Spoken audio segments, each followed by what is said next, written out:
umelý vianočný stromček, to je také...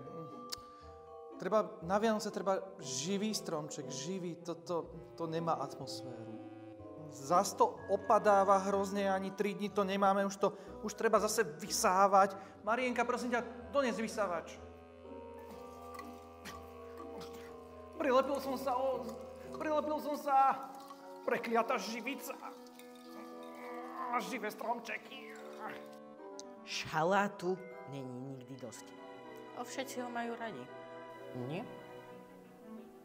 Na štedrú večeru jeste rybu?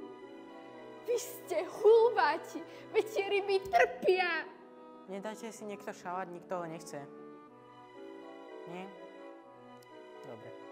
Na prvý sviatok vianočný jeste rezne? Ešte k tomu kuracie.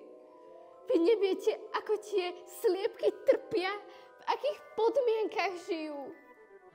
Daj si šalát, no, daj si šalát. Nie, dobre. Daj si šalát, no, naberem ti, tu má. Na Silvestra bravčové? Ako to môžete jesť?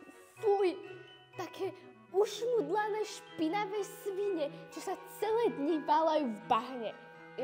Sorry, ja toto nezvládam. Ja idem do svojej vegánskej reštaurácie, kde majú iba čisté, nie zvieratá, jedlo. Jožko, prosím ťa, prinies tie vianočné guličky z Teska. A nie je to málo? No, toto je presne to, čo som potrebovala. Jožko, nie je ten stromček trošku malý? Prinies, prosím ťa, ten z Pepka. Nedávajte si ten To majonéza sa pokazilo. Koľko je ešte do konca roka? 10? 10? No tak ja mám ešte čas, tak ja idem ešte rýchlo na vecko. To stihnem, že?